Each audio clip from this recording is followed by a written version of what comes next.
Joe in Bethpage, New York. Hey, Joe, thanks for watching us on YouTube. What's on your mind today? Hey, how are you, Tom? I'm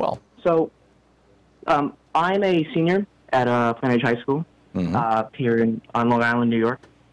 And we are, like many other schools around the nation, April 20th, we are staging a walkout during the school day.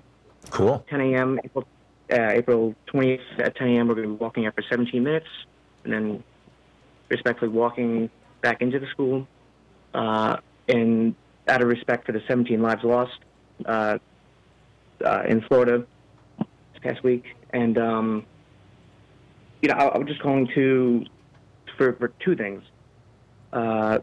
First off, I just want to voice the, absolute necessity of people to, stand up, say something, make a change, and try to be leaders in their community. Because if there's no one around to do that, and if people think they can't change things, then things won't change. We need people. We need young people. We need old people. We need everyone to stand up and say, when they've had enough, that enough is enough. Amen. And to change things. Second off, I was wondering if you had any advice for us. Perhaps we're trying to get our movement off the ground, trying to inform other schools, and I think right now is we're actually trying to have our teachers union support us, whether they join us or however they want to do it. We strongly believe in unions, and especially the teachers union. Yeah, that's great. Joe, I'm not sure which union represents your teachers. Randy Weingarten, who is the head of one of the big teachers unions, is a friend of mine, and I know that she's totally supportive of this and what she's doing. I'd be surprised if the other large union isn't also. I'm sorry, I mixed the names of them up, so I'm not going to blow it by saying them. But Joe, after a little bit of this conversation, I'd like to ask you what your friends are saying and to what extent you think that this is, broad and deep as opposed to, shallow or narrow in terms of support. But you asked my advice. The number one piece of advice that I think that I could give you from having been part of student protests in the 60s and 70s, from having been an observer of the political scene for years and years, is to learn from Donald Trump. Trump was once asked what his favorite book was, and he said it was P.T. Barnum's The Art of Money Making. P.T. Barnum famously knew how to get press. And he's also, famously said there's no such thing as bad press. And what Trump does is the strategy that they're employing is called flooding the zone, which is, every day, sometimes 4 or 5 times a day, throw stuff out there that is so outrageous and so high profile that the press can't ignore it. Now, I'm not suggesting that you specifically do that, but political theater is powerful stuff. Cindy Sheehan nearly brought down George W. Bush, certainly damaged his reputation simply by following him around with a bullhorn. George Herbert Walker Bush, I remember that election very well when he ran against Dukakis against Bill Clinton in 1992. And one of the main things that the Clinton campaign used to destroy George Herbert Walker Bush was this a guy in a chicken outfit who followed him around. And it became big news. And it made him look like a complete fool. And so, the Billionaires for Bush, it was great theater. It continues where young people dress up in tuxedos and the ladies in gowns and rent a limousine and then, have a champagne bottle and glasses and they go to Republican events and just ridicule the Republicans. None of these are the specific suggestions that I have, Joe, but what I do know is that if you just do kind of standard normal stuff, hey, we're going to have a meeting on Thursday at the VFW, please show up, or hey, we're going to march down Main Street on Saturday at 1 o'clock, odds are you're not going to get much coverage. But if you can think of ways that ironically or humorously, or even angrily, but irony and humor really work best, Right. Demonstrate the point you're trying to make. You know, the young people yesterday who did a die-in in front of the White House, 17 people, you know, laid down dead for 17 minutes in front of the White House yesterday.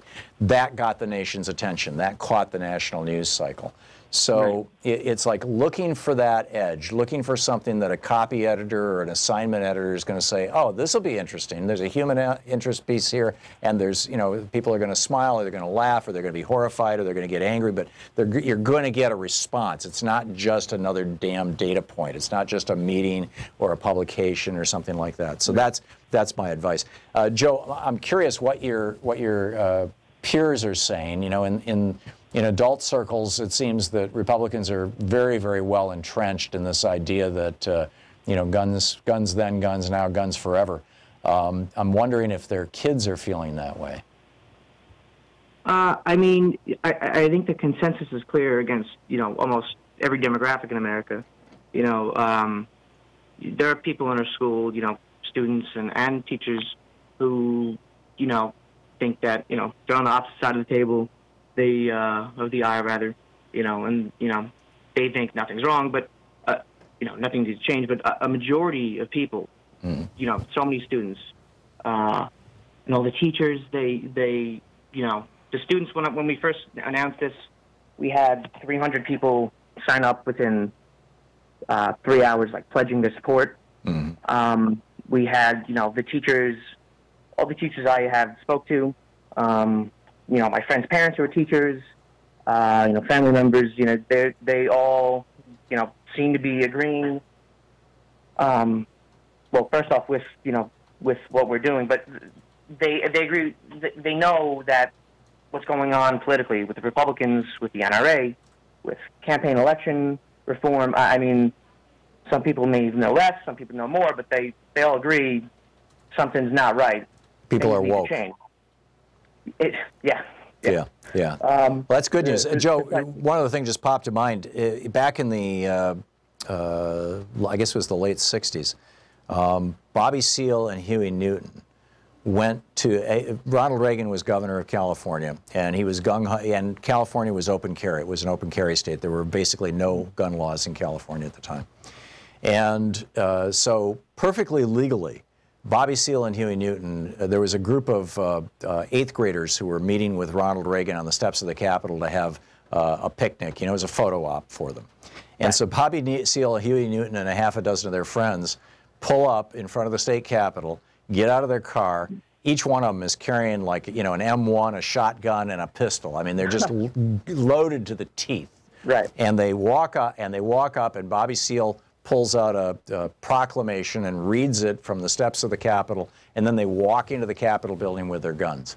That so flipped out Ronald Reagan that afternoon he gave a speech calling for gun control, and Republican State Senator Mumford introduced legislation the next day to ban guns in California, and it was passed the next week.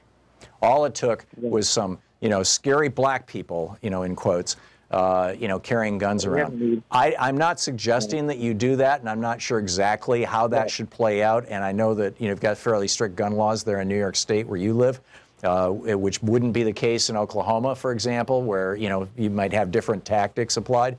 But, you know, that's the sort of thing, that's the sort of guerrilla theater, political theater that really can produce rapid change. So, for what it's worth. Right. Okay. Joe, thanks for the call. Can you call us every week or two and let us know how it's going? Yeah, you got it. No problem. Absolutely. Great. Thanks. I look forward to hearing from you, Joe. You are the future. You're the people we've been waiting for. And thank you so much for your activism and for your call. Great to hear from you.